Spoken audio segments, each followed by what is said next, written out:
Dans la session précédente, on a parlé d'automatisation. Donc, ce que j'ai dit, c'est que aujourd'hui, Ansible couvre aussi bien l'infrastructure as code que la configuration as code. Mais historiquement, Ansible a été conçu comme outil de configuration as code. Donc, ce qui signifie que Ansible, historiquement, s'arrêtait à ce niveau en termes de compétences. Et donc, le choix qui a été fait par les équipes qui ont développé Ansible a été d'étendre via différents modules pour donc étendre le fonctionnement d'Ansible pour qu'il puisse couvrir des concepts d'infrastructure as code.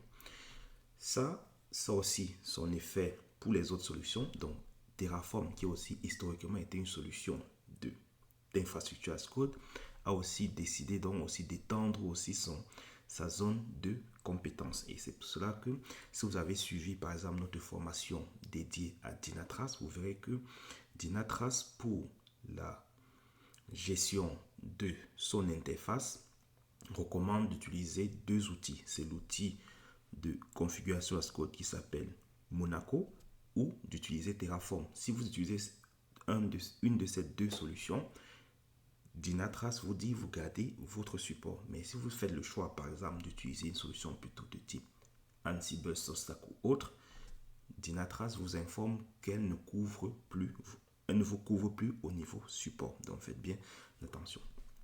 Et donc, nous, pour bien comprendre cette formation, on sera amené à faire des TP, donc des exercices qui seront mis au fil des activités.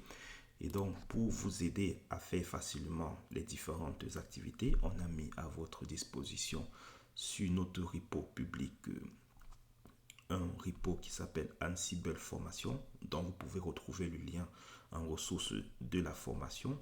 Et donc, dans ce repo, vous aurez une configuration fournie par la solution Vagrant. Donc, je vous invite aussi à suivre la formation Vagrant si vous voulez aller plus loin sur l'utilisation de la solution Vagrant. On a aussi une formation dédiée à Vagrant.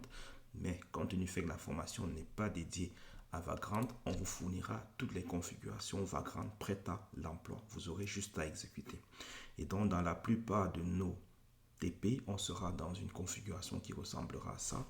Vagrant nous permettra de créer 3 machines de test dans laquelle, pour justement pouvoir manipuler des OS différents, on fera le choix exprès d'avoir 3 OS différents pour donc avoir cette notion de famille d'OS, parce que Ubuntu et Debian font partie de la même famille.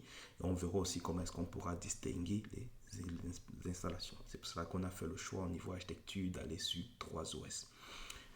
En termes d'OS, plutôt de la famille de Red Hat, parce qu'en entreprise vous allez beaucoup travailler sur du Red Hat, on a fait donc le choix de prendre du Rocky Linux, qui est la version un peu open source. Aujourd'hui, historiquement, nous on travaille avec du CentOS, mais avec les contraintes dans CentOS, on a donc fait le choix d'aller sur Rocky Linux pour justement simuler l'exécution en environnement plutôt de type Red Hat.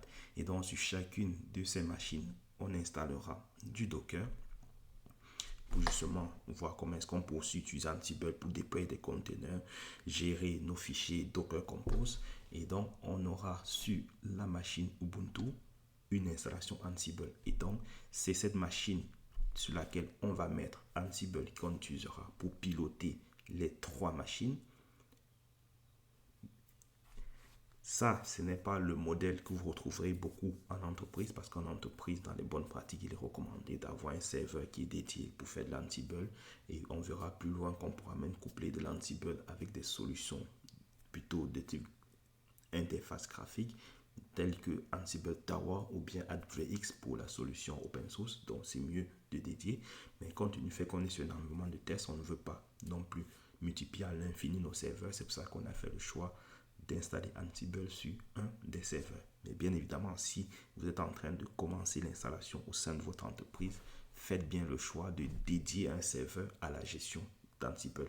Bien évidemment, j'ai dit un serveur, mais idéalement, il faut prendre en compte les problèmes de disponibilité, donc il faut en faire plusieurs. Mais en entreprise, dédier des serveurs à l'unique fonctionnement d'Ansible.